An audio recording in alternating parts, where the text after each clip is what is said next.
Salina teenager lands himself in juvenile detention, accused of driving under the influence and leading police on a chase. Early Friday morning, Salina police say they tried to pull the teen over, but he refused to stop. He was behind the wheel of his mother's vehicle.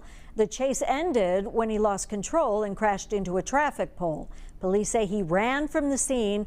Ultimately, he was captured, but that's not all. Salina investigators also say he assaulted a security guard at the hospital.